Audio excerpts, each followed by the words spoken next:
There is no I.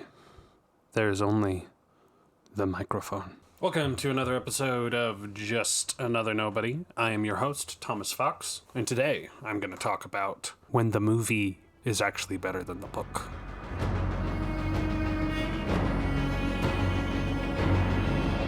I've had a lot of conversations with people. Me having all the conversations with all the fabulous people. I've already talked about people saying the first one's always better, and I've said I like sequels better. But second off, I wanted to talk about when the movie is better than the book. People like the first way they experience something, and that probably influenced a few of the movies I'm going to mention. So I did a little bit of very in-depth Google research. There's a lot of lists online that talk about movies being better than the books, but half the time they talk about a movie being better in a visual format, like Jurassic Park. It's understandable that people might think that that's a better experience in a book. I don't know, I haven't read that one. Gasp.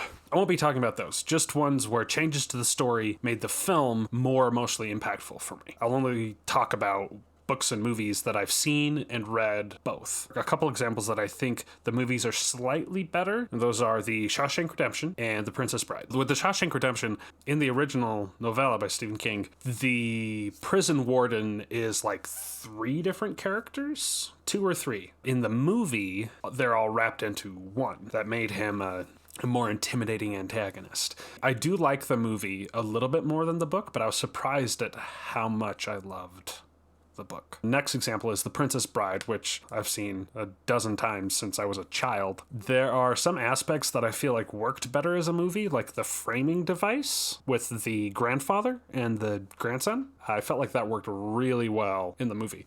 But the reason I say the movie is slightly better is I feel like the ending is a little more emotionally satisfying in the movie. Next couple examples that I think the movie is somewhat better than the book. Timeline, which is based upon the novel by Michael Crichton. Movies bring elements from the beginning and wrap them up at the end in a specific way. And movies are kind of forced to do this because they have less time, so they have to make the most of the time they have. I'm not going to go into spoilers, but it involves setting up a character and what kind of a person they are, and then what they deserve, and then how they get it at the end.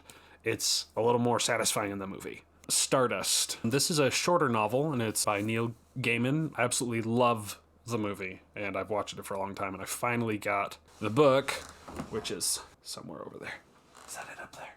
Or is it over there? Anyway, it's somewhere on that shelf. The main plot with the antagonist fizzles out in the book. There are central plots to like the 2 main characters that play out moderately well, but it kind of plays out more of like a fairy tale in the sense that the ending is a bit more meandering. And while I was coming up with this list, and maybe this is why I like some of these movies more, is because they set up this conflict, and I know in a movie they can do it tackily?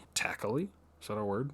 Sometimes. But if I have expectations set up for the intimidation of someone, I don't want them to just kind of fizzle out by the end. Fairy tales don't always have the best narrative structure. Last example of a movie I liked slightly better than the book was Ready Player One. I really liked how they brought a lot of these things to a visual medium. There's an Easter egg hunt in a virtual world that everyone in this post-apocalyptic future are signed on to because the real world sucks. In the book, you gotta defeat somebody on an arcade game. That's like one of the main challenges of this Easter egg hunt. But in the movie, it's a big crazy car race. They fulfilled the same emotional narrative purpose, so it worked just great. There was a bit more humanity they brought to a certain couple of antagonists. But I think one of the main things that I like the movie more than the book is that there was a lot of stuff that they got to skip out on. Now, Ready Player One, there were certain parts where the character was just listing off something from the 80s. He's like,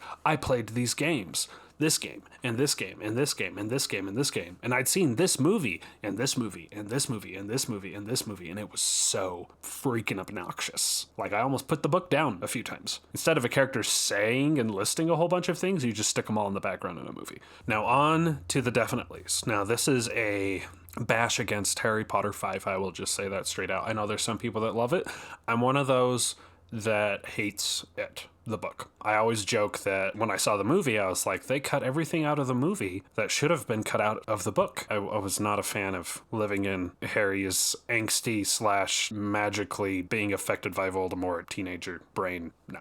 No. She wrote being a teenager way too well. That time was awful. I don't want to go back. Now, I might make some enemies here, but all superhero movies compared to comic books doesn't help that they reboot every decade. You know, it's like everyone's like, oh my gosh, we're having another Spider-Man, and it's like, dudes, they've gone through like 10 Spider-Man in the comics. Certain comics have been going for almost 100 years, so it's just, can you imagine with movies if they just made that many remakes, like how weird stuff would get? But one nice thing is that the movies get to take these crazy ideas, since people will accept for the most part less camp in a movie, they get to stick them through this, or at least going to try to pretend that it's realistic filter. The other thing about that movies have up on comic books is, for being such a visual medium, comic books are very prose heavy. And when I say prose, I guess I mean dialogue. I had this like t-shirt that had really old nostalgia Marvel comics on it, and it had Mr. Fantastic stretching all weird to dodge some lasers, and it says, don't worry, Torch, I can dodge them. He's saying that in the time that he's wiggling around to dodge lasers? And like, it happens all the time. Somebody's coming up to punch somebody, and it says, all right, man, I'm gonna totally destroy you for everything that you did to me. And it's like, oh my gosh, I cannot buy how much dialogue they get across while they're fighting. And I know some comics are like this, but I wish they would just let me enjoy a fight scene through just the visuals. Last one that's gonna kind of be an honorable mention is The Lord of the Rings. First reason that the movie could be a little better than the book is the movies are more accessible. And I love the books, but I understand their rambling. I always joke that I'm gonna do a fan edit of Lord of the Rings where I take the encyclopedia and the story and like pull them apart. So it's like, here, look, here's the story of Lord of the Rings, and here's the encyclopedia that he accidentally inserted into all the pages. One thing that I loved about the movies is that they gave Aragorn a character arc. They stumbled a bit in Return of the King with some sort of tacky, Arwen needs you to destroy the... we're past the statute of limitations. If you haven't watched Lord of the Rings yet, I'm assuming you aren't going to.